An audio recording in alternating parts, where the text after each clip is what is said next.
നമസ്കാരം. യാത്രയുടെ ഇടയിൽ തന്നെയാണ്. കഴിഞ്ഞ വീഡിയോയിൽ സൂചിപ്പിച്ചിരുന്ന ട്രിവാൻഡ്രം കോഴിക്കോട് യാത്രയുടെ ഇടയിൽ തന്നെയാണ്. ഏകദേശം ആലപ്പുഴ എത്തുന്നു. എവിടെയാണ് സ്ഥലമെന്നറിയാൻ ഒരു നിർവാഹവുമില്ല. കാരണം എനിക്ക് തോന്നുന്നത് പണ്ടൊക്കെ കുറേ കാലം മുൻപൊക്കെ മിക്കവാറും കടകളുടെയൊക്കെ സ്ഥാപനങ്ങളുടെയൊക്കെ ബോർഡിൽ ആ സ്ഥലത്തിൻ്റെ പേരും കൂടിയൊക്കെ ചേർക്കുമായിരുന്നു അല്ലേ? ഇപ്പോൾ ശരിക്കും കുറച്ചായിട്ട് അങ്ങനെയുള്ള എഴുത്തുകളൊന്നും അധികം കാണാറില്ല. എന്താണോ എന്തോ. അപ്പോൾ അതുകൊണ്ട് പലപ്പോഴും യാത്രയ്ക്കിടയിൽ സ്ഥലങ്ങളൊന്നും അറിയാൻ പറ്റുന്നില്ല. പിന്നെ ആകെ GPS മാത്രമാണ് ഒരു രക്ഷ എന്ന് പറയുന്നത്. അത് വലിയൊരു അനുഗ്രഹം തന്നെയാണ്. ശരി. അപ്പോൾ എന്തായാലും ആലപ്പുഴ എത്താനാകുന്നു എന്ന് തോന്നുന്നു. ഭക്ഷണം കഴിച്ചു. ഭക്ഷണം കഴിച്ചിട്ട് ഇങ്ങനെ അവിടുന്ന് പുറത്തേക്ക് ഇറങ്ങുന്ന സമയത്താണ് ഒരു അനുഭവം ഓർമ്മയിൽപ്പെട്ടത്. അപ്പോൾ അത് കയ്യോടുകൂടി പറയാമെന്ന് വിചാരിച്ചു. കാരണം അവിടെ എത്തിയതിന് ശേഷം പിന്നീടൊരു സമയത്ത് ഒരു പക്ഷേ വിട്ടുപോകും, അല്ലെങ്കിൽ ഒരു സുഖം ഉണ്ടാവില്ല. അതുകൊണ്ട് ചൂടോടുകൂടി തന്നെ പറയാമെന്ന് കരുതിയാണ് കാറ് ഒരു സ്ഥലത്ത് പാർക്ക് ചെയ്തു. നല്ല വെയിലാണ്. അതും ഞാൻ ഓർക്കുകയാണ്, നേരത്തെയൊക്കെ ആണെങ്കിൽ റോഡ് സൈഡിൽ ധാരാളം മരങ്ങളൊക്കെ ഉണ്ടായിരുന്നു. അപ്പോഴൊക്കെ ഇടയ്ക്ക് വാഹനം നിർത്തിയൊന്ന് വിശ്രമിക്കണമെന്ന് തോന്നുമ്പോൾ ഏതെങ്കിലും മരച്ചുവട്ടിൽ വിശ്രമിക്കുമായിരുന്നു. ഇപ്പം ഞാൻ നോക്കിയിട്ട് ഒരു 10-12 കിലോമീറ്റർ ഞാനിങ്ങനെ ത്രൂ ഔട്ട് ഹൈവേയിൽ യാത്ര ചെയ്ത് വരുമ്പോഴും ഒരു തണൽ പോലും ഇല്ല. നല്ല വെയിലാണ്. സാരമില്ല, ഇനി കാര്യം പറയാം. ചുമയാണ്. അതായത് നമ്മൾ യാത്രികരെ സംബന്ധിച്ചിടത്തോളം വളരെ പ്രധാനപ്പെട്ട ഒരു കാര്യമാണ് ഇടയ്ക്കുള്ള വാഷ്റൂം സൗകര്യങ്ങൾ. പലപ്പോഴും നമ്മളതിനെ ആശ്രയിക്കുന്നത് ഹോട്ടലുകളൊക്കെയാണ്. പലപ്പോഴും നല്ല മിക്കവാറും ഒക്കെ ആശ്രയിക്കുന്നത് ഹോട്ടലുകൾ തന്നെയാണ്. ഹോട്ടലുകൾ ചിലപ്പോൾ എപ്പോഴും നമുക്ക് അവൈലബിൾ ആയെന്ന് വരില്ല. അതുപോലെ തന്നെ നമുക്ക് ലഭ്യമായിട്ടുള്ള വളരെ സൗകര്യപ്രദമായിട്ടുള്ള ഒരിടമാണ് പെട്രോൾ പമ്പുകൾ. പെട്രോൾ പമ്പുകളിലെ എല്ലാ പെട്രോൾ പമ്പുകളിലും വാഷ്റൂംസ് ഉണ്ട്. അത് നമുക്ക് ഉപയോഗിക്കാൻ തരണം എന്നുള്ള ഒരു നിബന്ധനയുമുണ്ട്. ഇത് ഞാൻ പറയാൻ കാരണം വാസ്തവത്തിൽ ഇത് ഞാൻ ഈ അടുത്താണ് അറിയുന്നത്, അടുത്താണ് ഞാൻ മനസ്സിലാക്കുന്നത്. എൻ്റെ വൈഫ് പറഞ്ഞിട്ട്, വൈഫ് ടീച്ചറാണ്. അപ്പോൾ ഒരു യാത്രയ്ക്കിടയിൽ വൈഫ് പറഞ്ഞിട്ടാണ് ഞാനിത് മനസ്സിലാക്കുന്നത്. അതുവരെ എനിക്കറിയില്ലായിരുന്നു. എന്ത് തന്നെയായാലും അത് വളരെ വലിയൊരു ഉപകാരം തന്നെയാണ്. അപ്പോൾ അതുമായിട്ട് ബന്ധപ്പെട്ട ഒരു അനുഭവമാണ് കഴിഞ്ഞ ആഴ്ചയിലെ യാത്ര. കോഴിക്കോട് നിന്ന് തിരുവനന്തപുരത്തേക്ക് പോകുന്നത് ഞാൻ മറ്റൊരു വീഡിയോയിൽ പറഞ്ഞിട്ടുണ്ടായിരുന്നു. ആ വയനാട്ടിലേക്ക് കുടിവെള്ളവുമായിട്ട് പോകുന്ന ഒരു സംഭവത്തെ പരാമർശിച്ചുകൊണ്ടൊരു വീഡിയോ ചെയ്തു ഒരു യാത്രയ്ക്കിടയിൽ. ആ യാത്രയുടെ ബാക്കിയിലാണ് ഈ സംഭവം നടക്കുന്നത്. അപ്പോൾ അന്ന് രാത്രി കൊല്ലം കഴിഞ്ഞു, ഏകദേശം തിരുവനന്തപുരത്തേക്ക് അടുക്കുന്നു. കൊല്ലത്തിനും തിരുവനന്തപുരത്തിനും ഇടയിൽ എവിടെയോ ആണ്, ആ സ്ഥലത്തിൻ്റെ പേര് ഞാൻ ഓർക്കുന്നില്ല. അന്നേരം ചോദിച്ച് മനസ്സിലാക്കിയിരുന്നു, പക്ഷേ ഇപ്പോൾ എൻ്റെ ഓർമ്മയിൽ കിട്ടുന്നില്ല. രാത്രിയായി ഒരു 9 മണി 10 മണിയൊക്കെ ആയി സമയം. പല സ്ഥലത്തുനിന്നും ഭക്ഷണം കഴിക്കുന്നതല്ലേ, അപ്പോൾ വയറിന് വല്ലാത്തൊരു അസ്വസ്ഥത തോന്നി. ഞാൻ ഇടയ്ക്ക് ഹോട്ടൽസൊക്കെ അന്വേഷിച്ചു, പക്ഷേ കംഫർട്ടബിൾ ആയിട്ടുള്ള ഹോട്ടൽസ് ഒന്നും കണ്ടില്ല. അങ്ങനെ നോക്കുന്ന സമയത്താണ് ഒരു പെട്രോൾ ബങ്ക് കാണുന്നത്. അങ്ങനെ വളരെ സന്തോഷം തോന്നി. സാധാരണഗതിയിൽ എന്താണെന്നറിയില്ല, യാത്രയ്ക്കിടയിൽ ഞാൻ അങ്ങനെ പെട്രോൾ ബങ്കിലെ വാഷ്റൂംസ് ഒന്നും ഉപയോഗിക്കാറില്ല. മറ്റൊന്നും കൊണ്ടല്ല, പലപ്പോഴും അതിൻ്റെ ഒരു ആവശ്യം വരാറില്ല, അതുകൊണ്ട് തന്നെയാണ്. അപ്പോൾ എന്ത് തന്നെ ആയാലും ശരി, അതൊരു അനുഗ്രഹമായി എന്ന് കരുതി കാറ് പെട്രോൾ ബങ്കിലേക്ക് കയറ്റി. പിന്നെ മറ്റൊരു കാര്യം കൂടി പറയാം കേട്ടോ, അവിടുത്തെ വാഷ്റൂംസ് ഉപയോഗിക്കുന്നതിന് നമുക്ക് ഒരു വാഹനം ഉണ്ടാകണമെന്നോ അല്ലെങ്കിൽ നമ്മൾ ഫ്യുവൽ ഫില്ല് ചെയ്തിട്ടുണ്ടാകണമെന്നോ ഒന്നും നിർബന്ധമില്ല. നമുക്ക് നമ്മുടെ വാഹനം അവിടെ പാർക്ക് ചെയ്തിട്ട് അല്ലെങ്കിൽ കാൽനടയായിട്ട് പോയിട്ട് ആവശ്യമെങ്കിൽ ആ വാഷ്റൂം ഉപയോഗിക്കാൻ പറ്റും. ഇത് നിങ്ങളുടെ അറിവിന് വേണ്ടിയിട്ട് ഞാൻ പറയുകയാണ് കേട്ടോ. അങ്ങനെ ഞാൻ അവിടെ വാഹനം പാർക്ക് ചെയ്തിട്ട് അവിടുത്തെ ഒരു സ്റ്റാഫിനോട് വാഷ്റൂമിൻ്റെ കാര്യം ചോദിച്ചു. അദ്ദേഹം പറഞ്ഞത് അവിടെ തന്നെ ഉണ്ട്, പോയിക്കോളൂ. ഞാൻ പോയി നോക്കി. ആ ഭാഗത്തൊന്നും കാര്യമായിട്ടുള്ള ലൈറ്റൊന്നും ഉണ്ടായിട്ടില്ല, ഇരുട്ട് ആണ്. ഉള്ളിലേക്ക് കയറി നോക്കുമ്പോൾ കാണാം ഡോറിന് ലോക്കില്ല. പെട്ടു. ഇനി ഡോറിന് ലോക്കില്ലാത്തത് അവർക്ക് അറിയുന്നത് കൊണ്ടായിരിക്കുമോ, അതോ ആ ഒരു കാരണം കൊണ്ട് ആരും ബുദ്ധിമുട്ടരുത് എന്ന് വിചാരിച്ചിട്ടായിരിക്കുമോ എന്നറിയില്ല. ലൈറ്റും ഇല്ല ഉള്ളിൽ. പോരെ. ഇനി ശരി, ഇത് രണ്ടുമായി. എന്ത് തന്നെ ആയാലും എനിക്ക് ഉപയോഗിക്കാതിരിക്കാൻ പറ്റാത്ത ഒരു സാഹചര്യം ആയതുകൊണ്ട് ഞാൻ നോക്കുമ്പോൾ ഒരു കുഞ്ഞു ബക്കറ്റ്, ഒരു 3 ലിറ്റർ വെള്ളം കഷ്ടി കൊള്ളുന്ന ബക്കറ്റ്, പിന്നെ ഒരു മഗ്ഗുണ്ട്. നമ്മൾ ഈ കീറിപ്പറഞ്ഞ വസ്ത്രം എന്നൊക്കെ പറയുന്നില്ലേ, അതുപോലെയുള്ളൊരു മഗ്ഗ്. അതിൽ മഗ്ഗെന്ന് പേരേ ഉള്ളൂ, പക്ഷെ വെള്ളം എടുക്കാൻ പറ്റില്ല, അങ്ങനത്തെ ഒരു മഗ്ഗ്. പിന്നെ പണ്ട് കൗമാരകാലത്തെ ഭഗവാന്മാരെയൊക്കെ മനസ്സിൽ ധ്യാനിച്ചുകൊണ്ട് എന്തായാലും തൽക്കാലത്തേക്ക് ആവശ്യം നിറവേറ്റി. അത് കഴിഞ്ഞ് പുറത്തേക്ക് ഇറങ്ങി. മാത്രമല്ല അവിടെ ഈ ആളുകൾ ഈ ടിഷ്യൂ പേപ്പർ അങ്ങനെ എന്തൊക്കെയോ ഇട്ടിട്ടുണ്ട്. ലൈറ്റ് ഇല്ലാത്തതുകൊണ്ട് ശരി കാണാൻ പറ്റില്ല. ഞാൻ പിന്നെ വാഷ്റൂമിലേക്ക് പോയത് കാരണം മൊബൈൽ എടുത്തിട്ടുമില്ല. അവിടെ അങ്ങനെ ഒരു സാഹചര്യം പ്രതീക്ഷിച്ചിട്ടില്ല.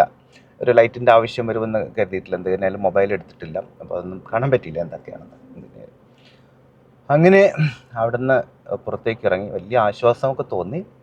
അപ്പം ഞാനിങ്ങനെ ആലോചിച്ചു, അത് അവരോട് പറയണോ, ചോദിക്കണോ? സാധാരണഗതിയിൽ ഞാൻ യാത്രകൾക്കിടയിൽ ഇത്തരം കാര്യങ്ങളിലേക്കൊന്നും അങ്ങനെ ഇടപെടാറില്ല. വെറുതെ ഒന്നുമല്ല, നമ്മുടെ മനസ്സമാധാനം നശിപ്പിക്കേണ്ടല്ലോ എന്ന് വെച്ചിട്ട് മാത്രമാണ്, അല്ലാണ്ട് മറ്റൊന്നുമില്ല. എന്തായാലും ഇത് അവരോടൊന്ന് പറയാം എന്ന് കരുതി ആ പെട്രോൾ ബങ്കിൽ നിന്ന് ഒരാളെ വിളിച്ചു, കാര്യങ്ങൾ പറഞ്ഞു. അപ്പോൾ അദ്ദേഹത്തിനൊരു കുലുക്കമില്ല, അതിനിപ്പോൾ എന്താ എന്നുള്ള വിധത്തിലാണ്. ഞാൻ അന്നേരം കാറിൽ വന്നിട്ട് മൊബൈൽ എടുത്തു. ഈ ക്യാമറ എടുത്തില്ല, മൊബൈൽ എടുത്തിട്ട് ക്യാമറ ഓൺ ചെയ്തു. അദ്ദേഹത്തിൻ്റെ നേരെയൊന്നും പിടിച്ചില്ല. അദ്ദേഹത്തെ കൂട്ടി ഞാൻ പറഞ്ഞു, വാഷ്റൂമിൽ ലൈറ്റ് ഇല്ല എന്നുള്ളത് നിങ്ങൾക്ക് അറിയോ? ആ അറിയാമെന്ന് പറഞ്ഞിട്ട് അദ്ദേഹം വേഗം ഒരു ബൾബും കൊണ്ട് എൻ്റെ പിന്നാലെ വരികയാണ്.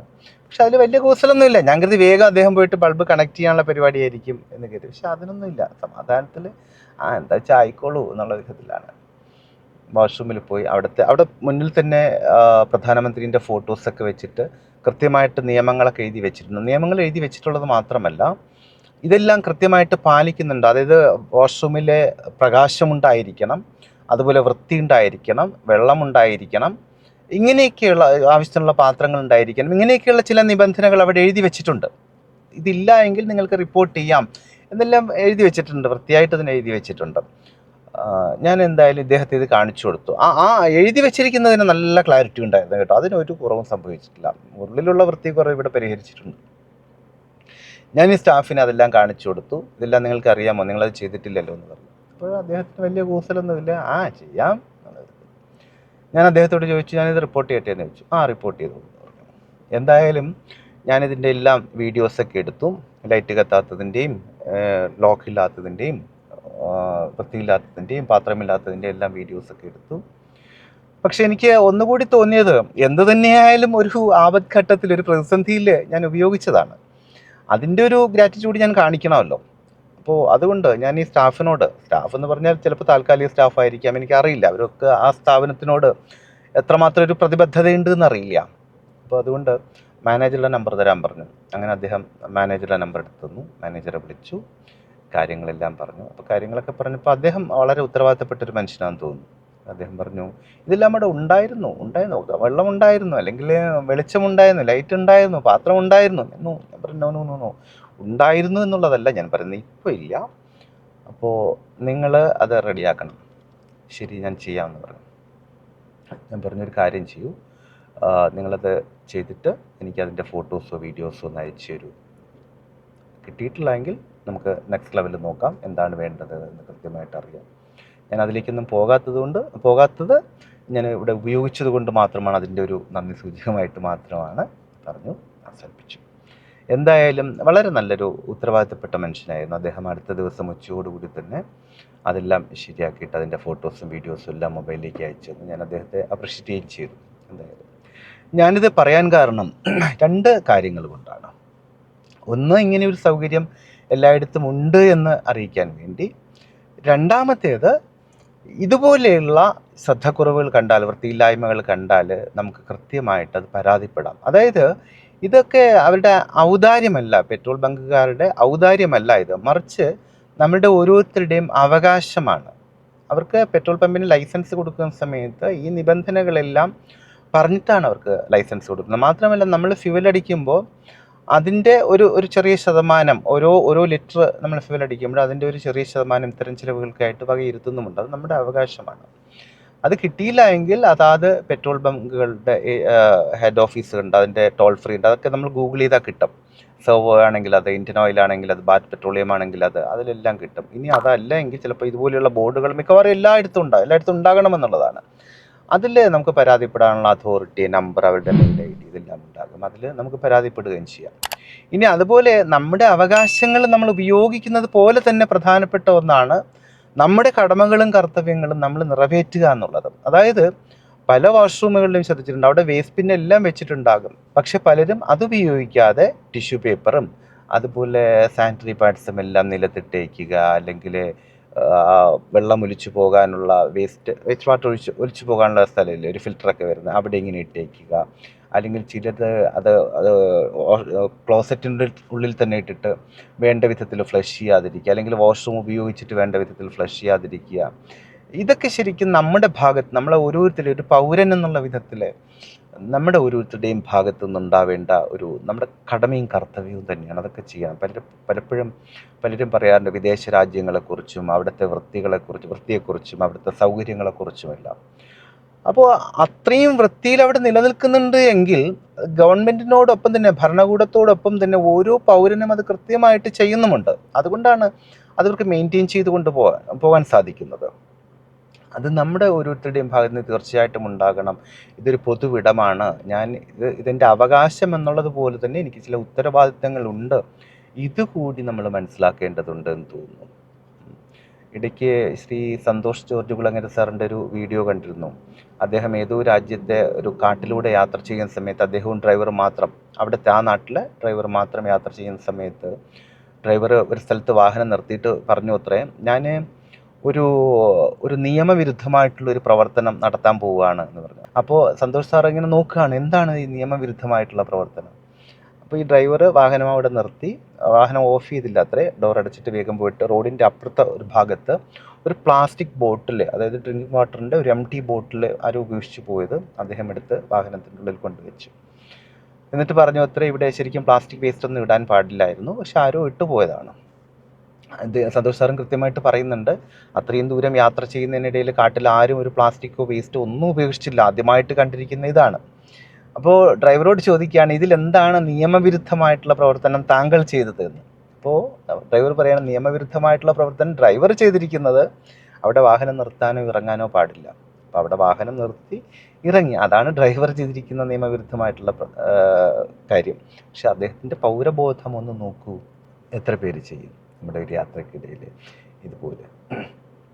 ഞാൻ പറഞ്ഞു വരുന്നത് അത്രയൊന്നും ചെയ്യണമെന്ന് പറയുന്നില്ല, പക്ഷേ അവനവൻ ഉപയോഗിക്കുന്ന സാഹചര്യങ്ങളെങ്കിലും ആ ഉപയോഗം കഴിഞ്ഞാൽ കഴിയുന്നിടത്തോളം വൃത്തിയാക്കുക. അത് നമുക്ക് ശേഷം വരുന്നവർക്ക് കൊടുക്കുന്ന ഒരു റെസ്പെക്റ്റ് കൂടിയാണ്, ഒരു ബഹുമാനം കൂടിയാണ്. തീർച്ചയായിട്ടും അത് കൊടുക്കണം. ബഹുമാനം എന്ന് പറയുന്നത് നമ്മളത് കൊടുത്താൽ മാത്രമേ നമുക്ക് കിട്ടൂ. അപ്പോൾ അത് തീർച്ചയായിട്ടും കൊടുക്കുക.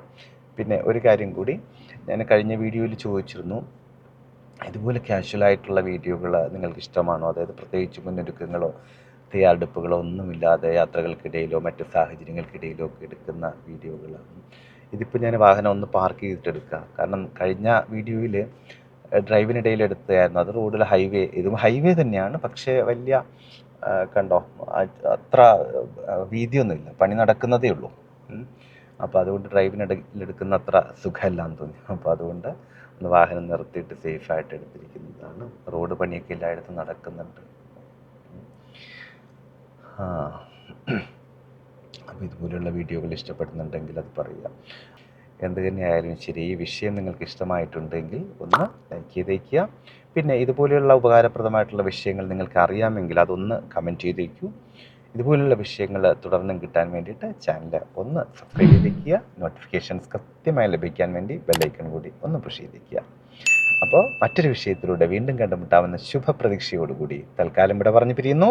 സ്നേഹപൂർവ്വം, അശോക് നാരായൺ. ബൈ.